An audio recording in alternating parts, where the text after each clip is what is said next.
Hello बच्चों, स्वागत है मेरे नए वीडियो में। और आज के इस वीडियो में हम लोग क्लास 12 लेसन नंबर एनसीईआरटी की बुक का लेसन नंबर 4 जिसका नाम है सारणिक का रिवीजन करेंगे।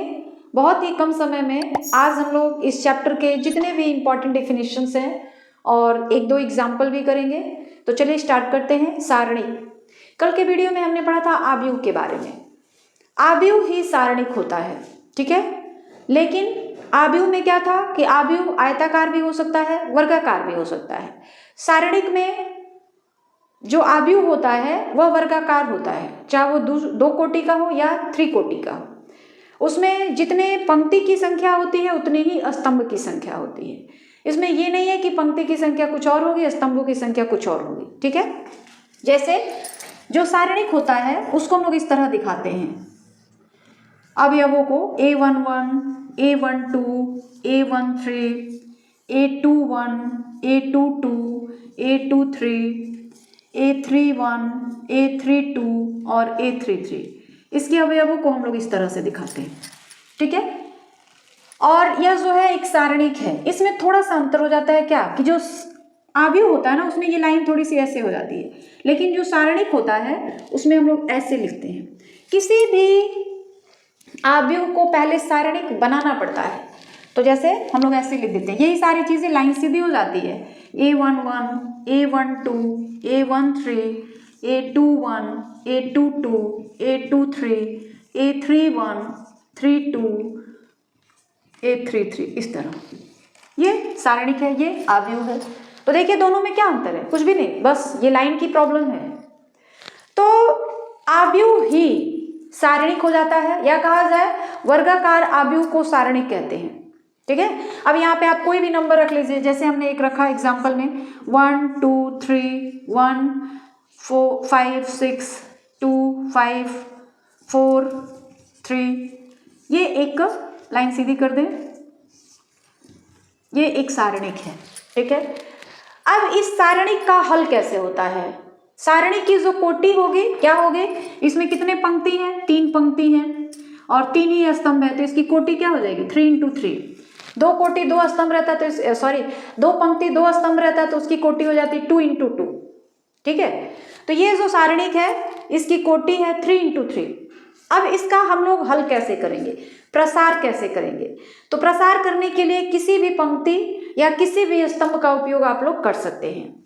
और इसमें जो चिन्ह होता है वो इस तरह का होता है, plus minus plus minus plus minus plus minus plus, इस तरह से। यहाँ 4 है, ठीक है। मान लीजिए इसका प्रसार करना है तो आप कुछ भी लिख सकते हैं। प्रथम पंक्ति के सापेक्ष प्रसार करने पर, द्वितीय पंक्ति के सापेक्ष प्रसार करने पर, या पहले स्तंभ के सापेक्ष प्रसार करने पर। जैसे इसका प्रसार करना है, ठीक है, तो इसको हम लोग लिखेंगे प्रथम पंक्ति के सापेक्ष प्रसार करने पर, या इसको हम लोग हल भी कर सकते हैं, हल करने पर या प्रसार करने पर। तो प्रथम पंक्ति के सापेक्ष प्रसार करने का मतलब है कि पहली वाली पंक्ति के सारे अवयवों को लेंगे। जैसे 1 लिया हमने, ठीक है, तो 1 लेंगे तो ये पहली लाइन, ये पहला स्तंभ और पहली पंक्ति को छोड़ देंगे, तो क्या बचेगा? मान लीजिए आपने ये छोड़ दिया और ये भी छोड़ दिया, तो बचा क्या? 5 4 6 3, ठीक। फिर यहाँ पे माइनस है ना, तो -2 ले लेंगे। अब ये दूसरी स्तंभ को छोड़ दीजिए, अब पहली पंक्ति को छोड़ दीजिए, तो हमने इसको हटा दिया इस तरीके से, ठीक है। अब पहली वाली पंक्ति को हटा दिया, क्या बचेगा? 1 2 6 3, फिर +3 लेना है, तो ये लाइन पूरी छोड़ दीजिए और ये लाइन भी छोड़ दीजिए, तो क्या बचेगा हमारे पास? ये छोड़ दीजिए और ऊपर वाला पूरा छोड़ देंगे, तो क्या बचेगा? 1 2 5 4, ठीक है। अब इसका हल करना है तो देखिए क्या करेंगे। 5 into 3 15, minus 6 into 4 24, -2 1 into 3 3, minus 6 into 2 12, plus यहाँ पे 3 छूटा हुआ है, देखिए ये 3 था ना, वो 3 छूट गया, तो यहाँ पे लेंगे 3, 1 इंटू 4 4, -10। अब इसको आप मल्टीप्लाई करके हल कर दीजिए, जो आएगा वही आपका आंसर हो जाएगा और सारणिक का हल हो गया, या कहा जाए सारणिक का प्रसार हो गया, ठीक है। तो इस तरह से आप किसी भी सारणिक का प्रसार कर सकते हैं। चाहे वो प्रथम पंक्ति हो चाहे दूसरी पंक्ति हो, चिन्हों का ध्यान आपको रखना पड़ेगा। अगर आप पहली पंक्ति लेते हैं तो पहला यहाँ पे प्लस होगा, दूसरा माइनस होगा, तीसरा फिर प्लस हो जाएगा।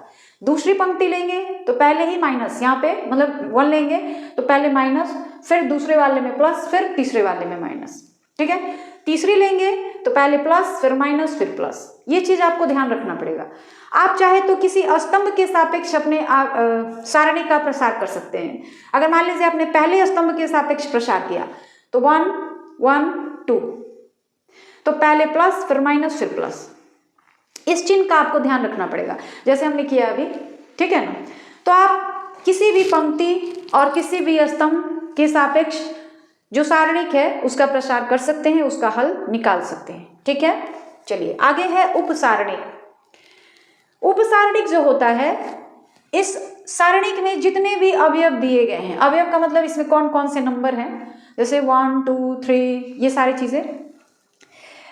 A11 को हम लोग 1 कहते हैं, A12 को 2, A13 को 3, A21 को 1, A22 को 5, A23 का 6, A31 का 2, A32 4, A33 3, ठीक है।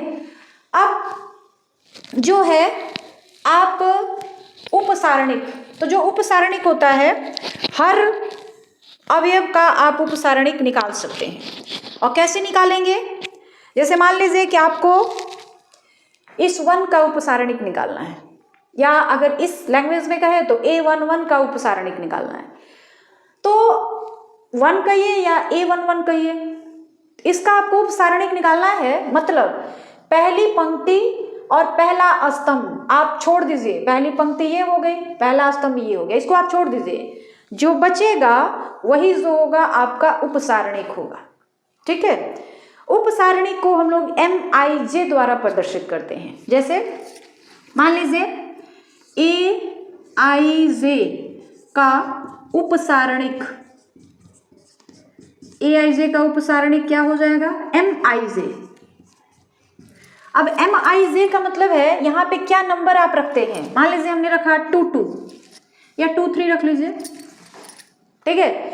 अब 2 3 का मतलब है यहाँ पे 2 3, यहाँ पे 2 3 है, इसका मतलब है कि आप दूसरी पंक्ति और तीसरा स्तंभ छोड़ दीजिए। यहाँ पे भी आप 2 3 रख लीजिए, दूसरी पंक्ति और तीसरा स्तंभ छोड़ दीजिए। दूसरी पंक्ति ये है, तीसरा स्तंभ ये है, तो हमने तीसरे स्तंभ को छोड़ दिया और इस तरह से दूसरी पंक्ति को छोड़ दिया, तो क्या मिलेगा हमारे पास A11 A12 A31 और A32। ये AIJ का यानी A23 का उपसारणिक हो गया। I का मतलब पंक्ति होता है, J का मतलब स्तंभ होता है, ठीक है। I का मतलब पंक्ति और J का मतलब स्तंभ। तो यहाँ पे आप कुछ भी रख सकते हैं, हमने 2 3 रखा है, आप 3 1 रख लीजिए, 1 2 रख लीजिए, 1 1 रख लीजिए। तो उसका मतलब ही यही है कि आईवी पंक्ति जेवा स्तंभ को आप छोड़ दीजिए, जो बच रहा है वो आपका उपसारणिक हो गया उस अवयव का। जैसे हमने लिया है ना AIJ का उपसारणिक MIJ, उपसारणिक को MIJ से प्रदर्शित करते हैं। देख लीजिए हमने निकाल लिया। AIJ अगर इसमें देखा जाए 2 3, तो देखिए 2 3 कौन है, 6 है। 6 का जो उपसारणिक होगा वो क्या हो जाएगा, इसमें भी थोड़ा सा कर लिया जाए।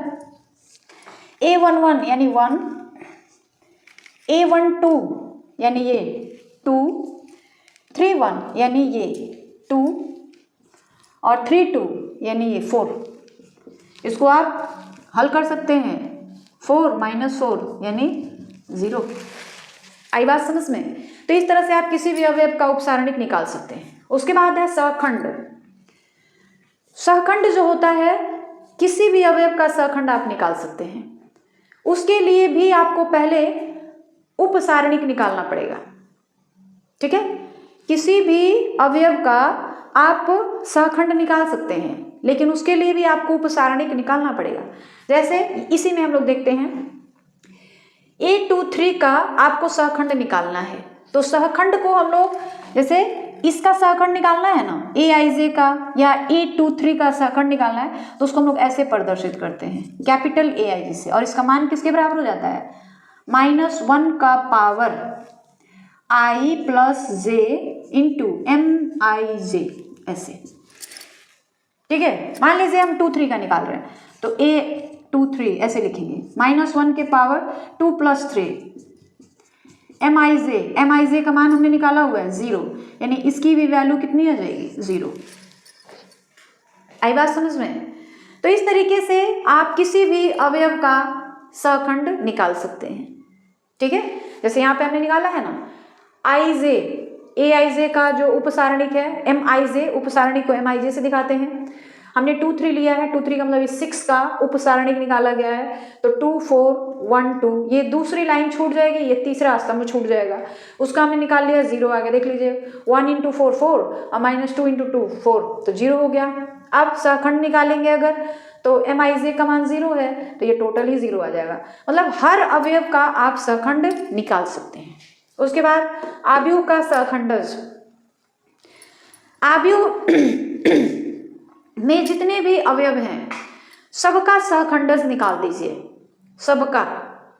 ठीक है, उसके बाद उसको लेकर एक आप सारणिक बना लीजिए और फिर उस सारणी का परिवर्त निकालिए। जैसे मान लीजिए ये हमारा सारणिक है, ये हमारा सारणिक है, उसके सारे अवयवों का हमने सहखंड निकाल दिया। तो सहखंड निकालेंगे सारे अवयवों का, तो हमारे उसको लेकर के हम एक आव्यूह बनाएंगे, तो वो हमारे पास क्या मिलेगा A11 A12, क्योंकि सहखंड को हम लोग कैपिटल लेटर से A से दिखाते हैं। A13 A21 A22 A23 A31 A32 और A33। फिर इसका परिवर्त निकालिए। परिवर्त का मतलब जो पंक्ति है उसको स्तंभ बना दीजिए, जो स्तंभ है उसको पंक्ति बना दीजिए, तो वही जो होगा एडजॉइंट ऑफ ए हो जाएगा। जैसे A11 A21 A31, फिर A कैपिटल रहेगा, A12 A22 A32, फिर A13 A23 और A33, ये सब एडजॉइंट ऑफ ए हो गया। मतलब जो भी आव्यूह दिया था उसके सारे अवयवों का हमने सहखंड निकाल दिया। सहखंड निकालने के बाद उसको लेकर के हमने एक आव्यूह बना दिया, देखिए। ठीक है, फिर उसका परिवर्त निकालना है। परिवर्त का मतलब हो गया जो रो था उसको कॉलम, जो कॉलम था उसको रो, यानी जो पंक्ति था स्तंभ, स्तंभ जो था उसको हमने पंक्ति बना दिया, तो उसको हम लोग एडजॉइंट ऑफ ए बोलते हैं। एडजॉइंट ऑफ ए यानी आव्यूह ए का सहखंडज एडजॉइंट ऑफ ए होता है। इस पूरे चैप्टर में जो सबसे इंपॉर्टेंट है ना बेटा, वो ये है किसी भी आव्यूह ए का व्युत्क्रम निकालना, प्रतिलोम निकालना, सबसे इंपॉर्टेंट है। ये सवाल 1 या 2 नंबर में नहीं पूछता है, 8 नंबर में पूछता है। यानी आप ये वाला कर लेते हैं तो किसी भी आव्यूह का जो व्युत्क्रम होता है ए इनवर्स उसको हम लोग बोलते हैं, वो होता है 1/mod A into adjoint of A. Mod A का मतलब ये नहीं कि वहां पे केवल धनात्मक ही लेना है, मॉड ए का मतलब उसको हल कर दीजिए, जो आपका आव्यूह है उसको हल कर दीजिए और देखिए कितना आ रहा है, वो मान हम लोग यहाँ पे रखते हैं। हालांकि हम लोग पढ़ते हैं मॉड ए, लेकिन मॉड ए का मतलब ये नहीं, जैसे मान लीजिए यहाँ पे इस तरह लिखा गया तो ये मॉड ए का मतलब 2, ये वाला बात नहीं होता है यहाँ पे। यहाँ पे मतलब है कि इस आव्यूह का जो है हम लोगों ने प्रसार कर दिया, देखिए यहाँ पे, और इस तरह प्रसार करने पे जो मान आएगा वो यहाँ पे रख लिया जाएगा। ठीक है, एडजॉइंट ऑफ ए अभी हमने बताया कि सारे आव्यूह का सहखंड निकाल दीजिए, उसको लेकर एक आव्यूह बनाइए, फिर उसका परिवर्त निकालिए, वो जो आता है एडजॉइंट ऑफ ए कहलाता है। ठीक है, व्युत्क्रम आव्यूह, अगर 2 आव्यूह हैं ए बी, उनका हमने मल्टीप्लिकेशन ए और बी निकाला और वो बी ए निकाला, अगर दोनों बराबर आ जाते हैं, आइडेंटिटी के बराबर यानी 1 के बराबर, आई का मतलब होता है आइडेंटिटी 1, लेकिन 1 का मतलब इस तरह 1 नहीं आएगा, इसका मतलब है ना कि ये इस तरह का होगा 1 0 0 0 1 0 0 0 1, इस तरह का आई का मतलब ये होता है। ठीक है, तो इसको आप हमेशा याद रखिएगा कि जो आई होता है, आई का मान या तो ये होता है अगर द्वितीय कोटि का आव्यूह है तब, या फिर अगर तृतीय कोटि का है तो इस तरह का आई का मान हो जाएगा। ये इसको भी हम लोग आई की जगह पे ले सकते हैं, इसको भी आई की जगह पे ले सकते हैं। अब देखना है कि जो आपका आव्यूह है ये कितने कोटि का है। उसके बाद रैखिक समीकरण का निकाय, हम लोग आव्यूह की सहायता से जो रैखिक समीकरण होते हैं उसका भी हल हम लोग निकाल सकते हैं। मान लीजिए कि हमारे पास 3 समीकरण है इस तरह से, इसका हम लोग आव्यूह की सहायता से हल निकालना चाहते हैं तो हम लोग इस तरह निकाल सकते हैं, x = A inverse B। A क्या होता है, तो यहाँ के जो नंबर्स हैं A1 B1 C1, A2 B2 C2, A3 B3 C3। x क्या होता है, तो ये जो x है, y है, z है, और b क्या होता है, ये जो कांस्टेंट टर्म होते हैं D1 D2 D3, ये लिया जाता है। यह भी बहुत ज़्यादा इंपॉर्टेंट है। ये और ये इन दोनों से 8-8 नंबर के सवाल बनते हैं या फिर 5-5 नंबर के सवाल बनते हैं, 1 या 2 नंबर के सवाल नहीं बनते हैं। और ये इंपॉर्टेंट भी है कि इसमें से और इसमें से सवाल आते हैं हर साल, इस साल भी आएंगे। ठीक है, तो हम लोग इसको और इसको एक एक सवाल हल करके देखेंगे कि किस तरह से इस तरह के सवालों को हल किया जाता है। ठीक है, चलिए आव्यूह विधि से इसको हल करेंगे। इसमें हम लोग प्रतिलोम निकालना भी सीख लेंगे और इसको किस तरह से हल किया जाएगा वो भी हम लोग जान जाएंगे। ठीक है, ये सवाल 8 नंबर में पूछा गया है, 2023 में भी है, 22 में भी है, 20 में भी है, 19 में भी है। मतलब ये सवाल आपको भी आने वाला है और ये सवाल 8 नंबर के पूछे जाएंगे। ठीक है, मोस्ट इंपॉर्टेंट सवाल है। तो इसको हम लोग किस तरह हल करेंगे, सबसे पहले इसे हम लोग आव्यूह के रूप में लिखते हैं। आंसर यहाँ से करेंगे, आव्यूह के रूप में, बड़ा सवाल है, लिखने पर आप इस तरह के और सवालों का प्रैक्टिस कर लीजिएगा। a बराबर हो जाएगा हमारे पास, इसके जितने गुणांक हैं 2 1 1 1 -2 -3, यहाँ पर 3 2 4। ठीक है, फिर x बराबर हो जाएगा x y z और b बराबर हो जाएगा जो कांस्टेंट टर्म है 1 1 5। ठीक है, अब हम लोग क्या करेंगे, क्योंकि x बराबर जो हमारे पास फॉर्मूला है ना, x बराबर होता है A इनवर्स B, ये फॉर्मूला है हमारे पास। तो सबसे पहले x का मतलब केवल x नहीं, x का मतलब x y z तीनों आ जाएंगे। तो हमको ये फॉर्मूला बेसिकली यूज करना है, तो उसमें हमको A इनवर्स तो निकालना ही पड़ेगा। तो A इनवर्स निकालेंगे कैसे, सबसे पहले हम लोग ये जानते हैं। ठीक है, जो हमारे पास A का मान है वो ये है। अब इसके हर अवयव का हम लोग सहखंड निकाल लें, हर अवयव का। तो इसके सारे सहखंड निकालेंगे। आव्यूह A के सहखंड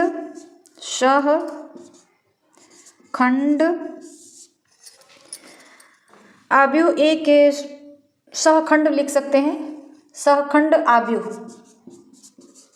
मतलब उसके सहखंड निकालेंगे, उससे जो आव्यूह बनेगा वो क्या क्या हो जाएगा। तो सबसे पहले हम लोग इसका देखिए, सहखंड निकालने के लिए ना फॉर्मूला तो होता है हमारे पास aij = -1 के पावर i + j × mij, लेकिन हम लोग यहाँ पे थोड़ा सा डायरेक्ट यूज करेंगे। इसके लिए ये प्लस होता है minus plus minus plus minus plus minus plus, ये सहखंड का चिन्ह है, आपको इतना करने की जरूरत नहीं पड़ेगी। ठीक है, तो चलिए हम लोग निकालेंगे पहले A11 यानी इसका। तो इसके लिए चिन्ह क्या रहेगा, प्लस रहेगा, और उसका उपसारणी क्या हो जाएगा। तो यहाँ पे ये तो समझ आ गया ना कि ये प्लस माइनस, तो अब चिन्ह को हटा दें हम, आपको याद रहेगा ये चीज, ताकि कंफ्यूजन ना हो। चलिए ठीक है, तो ये लाइन और ऊपर वाली लाइन छोड़ देंगे, हमारे पास बचेगा क्या, -8 और माइनस माइनस प्लस हो जाता है, तो +6, यानी इसका मान कितना आ गया, -8 और +2, तो आ जाएगा प्लस -2। इसका मॉड लिया जाता है, इस तरह से ना मॉड रहता है, इस तरह से। ठीक है, तो इसका मान कितना आ जाएगा हमारे पास, देख लीजिए, -8 और +6, तो कितना आ जाएगा, -2। ठीक है, इसका मान आ जाएगा हमारे पास, एक मिनट, देखिए इसका मान कितना आ जाएगा, -2। ठीक, देख लीजिए, इस 2 का हमने सहखंड निकाला है, तो 2 को हम लोग ये लाइन पूरा छोड़ देंगे और ऊपर का ये भी लाइन छोड़ देंगे, -8। ठीक है, और फिर +6, तो आ जाएगा -2। A12 के लिए माइनस होता है आगे, तो ये बीच वाली लाइन छोड़ देंगे और ऊपर वाली भी लाइन छोड़ देंगे, तो क्या हो जाएगा, 1 × 4 4, फिर माइनस है तो माइनस माइनस +9 हो जाएगा, तो ये आ जाएगा 9 और 4 13, आगे माइनस लगा हुआ है तो -13। फिर A13 का मतलब इसका हम लोग निकालेंगे तो ये छूट जाएगा, ऊपर का ये छूट जाएगा, बचेगा हमारे पास यहाँ पे चिन्ह क्या रहेगा, प्लस का रहेगा। तो 2 माइनस माइनस फिर से प्लस, 3 दूनी 6, तो ये आ जाएगा 8। ठीक है, देख लीजिए। अब A21 का मतलब इसका निकालना है तो क्या हो जाएगा, यहाँ पे चिन्ह हमने बताया था ना, ये प्लस माइनस प्लस, फिर माइनस प्लस माइनस, फिर प्लस माइनस प्लस, तो यहाँ पे चिन्ह क्या लेंगे हम लोग, माइनस का लेंगे। तो ये बीच वाली लाइन छोड़ देंगे और ये भी लाइन छोड़ देंगे तो क्या बचेगा, 1 × 4, 4 माइनस 2 × 1 2, तो क्या आ जाएगा -2, इसका मान आ जाएगा -2। उसके बाद A22 का निकालेंगे, A22, तो A22 का मतलब ये बीच वाली लाइन छोड़ दीजिए और ये बीच वाली लाइन छोड़ दीजिए तो क्या बचेगा हमारे पास, 2 और 4, यहाँ 2 है, देखिए 2 और 4 कितना हो जाएगा, 8 माइनस 3 और 1 3, तो इसका मान कितना आ जाएगा, अच्छा यहाँ माइनस था तो प्लस होगा तो इसका मान आ जाएगा 5। ठीक, फिर A23 निकालेंगे, 23 यानी इसका, तो ये लाइन छोड़ देंगे और ये लाइन छोड़ देंगे तो हमारे पास क्या बचेगा, ये 1 × 2 2 माइनस 2 × -3 है, -2 है यहाँ पे, तो 3 × -2 माइनस माइनस प्लस 6 हो जाएगा, तो ये कितना आ जाएगा, देख लीजिए। देखिए पहले 2 1 × 2 2 और -6 हो जाएगा। A23 का हम लोग निकाल रहे हैं ना, तो 2 3 यानी दूसरी पंक्ति तीसरा स्तंभ, तो ये छोड़ देना है और ये छोड़ देना है तो हमारे पास क्या मिलेगा, गलती हो गया यहाँ पे, देखिए A23 यही है ना, तो ये छोड़ देंगे और फिर ये बीच वाली लाइन भी छोड़ देंगे तो हमारे पास क्या बचेगा, देखिए यहाँ पे 2 है और यहाँ पे भी 2 है, तो 2 × 2 कितना हो गया, 4 माइनस तीसरी लाइन ये वाली छोड़ देनी है 1, जैसे ना देखिए ये बीच का लाइन छोड़ देना है और ये तीसरा, तो 2 × 2 4, 3 × 1 3, और यहाँ पे प्लस है तो यहाँ पे क्या रह जाएगा, यहाँ पे माइनस रह जाएगा, तो माइनस, तो कितना हो जाएगा, -1। ठीक है, ये किसका कितना आ जाएगा, -1, तो इसका मान आ जाएगा -1।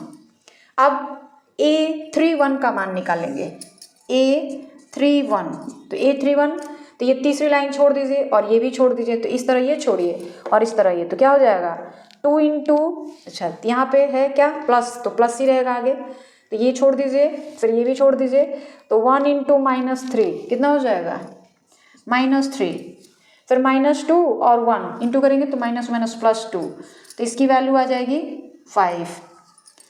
यहाँ पे प्लस लिया गया तो यहाँ पे माइनस लिया जाएगा, A32, तो ये लाइन छोड़नी पड़ेगी और ये बीच वाली भी छोड़नी पड़ेगी, तो 2 × -3, यहाँ पे क्या लिया जाएगा, माइनस लिया जाएगा, -6, देखिए ये छूटा है और ये बीच वाला छूटा है ना, तो 2 × -3 -6 और फिर 1 × 1 1 -1, तो यह आ जाएगा -7, -7 माइनस माइनस कितना हो जाएगा, +7 आ जाएगा।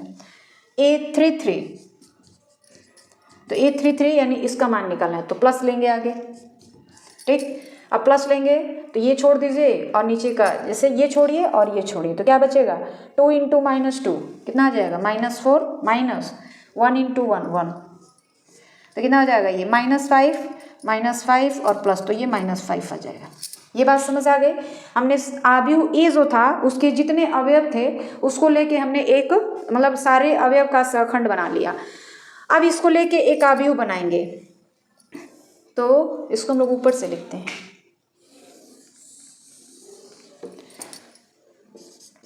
सहखंडों से बना आव्यूह क्या हो जाएगा, A11 का मान -2, A12 का मान -13, फिर A13 इसका मान है 8, फिर ये 21 यानी इसका मान है -2, फिर 5, A23 का मतलब -1। ठीक है, और फिर तीसरा A31 5 7 5। एडजॉइंट ऑफ ए निकालते हैं तो ADJ एडजॉइंट ऑफ ए, इसका मतलब है इसी का परिवर्त निकालिए। ये तो आव्यूह निकल गया, इसका परिवर्त निकालेंगे तो परिवर्त क्या हो जाएगा, रो और कॉलम को हम लोग क्या करेंगे, आपस में बदल देंगे। तो रो और कॉलम को आपस में बदलेंगे तो क्या हो जाएगा,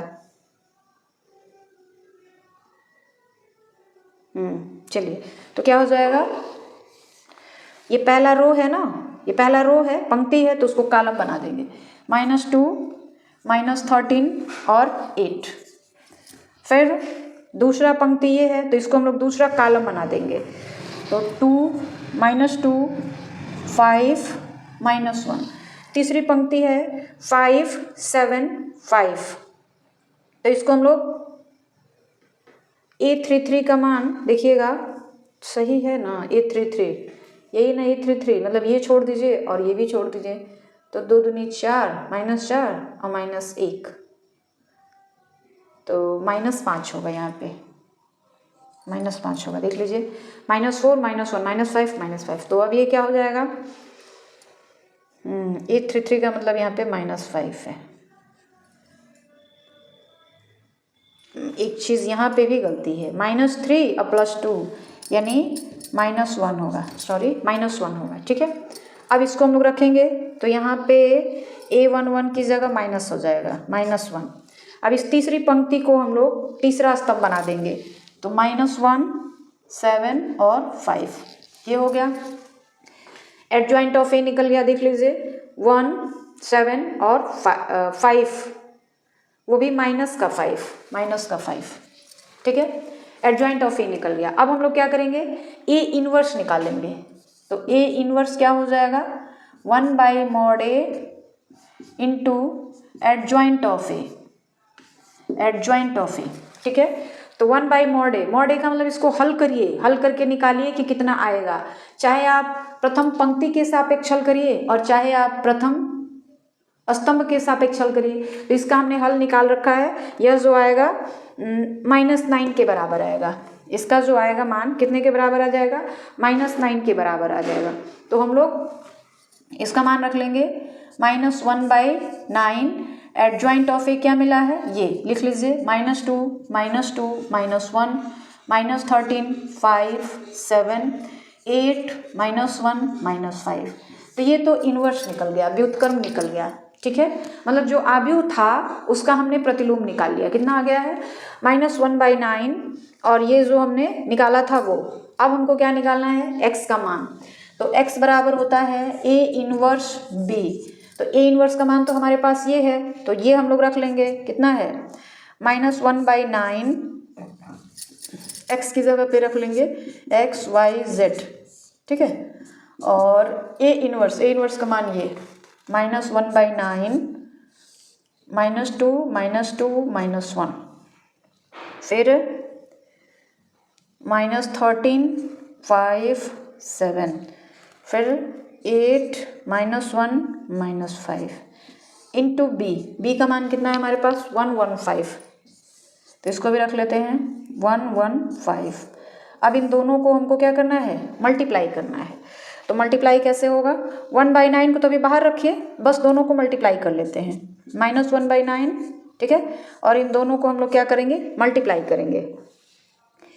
पहली रो पहली पंक्ति, तो क्या होगा, -2 फिर -2 फिर -5, ये होगा, ठीक है। तो ये आ जाएगा कितना, -9, ठीक है। अब इसका दूसरे से करेंगे, -13 5 × 1 5 7 × 5 35, ठीक है। -13 +5 +35, फिर तीसरे से करेंगे, 8 × 1 8 -1 × 1 -1 -5 × -5 -25। ये लाइन समझ आ गई। अब देखिए, -1/9 तो रहेगा ही, ये हो जाएगा -9 35 और 5 40, 40 में से 13 घटा दीजिए, 10 में से 3 गया 7 2 27, तो यह आ जाएगा 27, और ये हो जाएगा 26, -26 में से 8 घटा दीजिए, -26 में से 8 घटाएंगे, 16 में से 8 गया 8, और यहाँ बचा 1, -18, ठीक है, तो यह आ जाएगा -18। अब -1/9 से सबको मल्टीप्लाई कर देंगे, -1/9 से, तो -1/9 से सबको मल्टीप्लाई करेंगे तो कितना हो जाएगा 1, फिर यह आ जाएगा -3 और इसको जब करेंगे तो आ जाएगा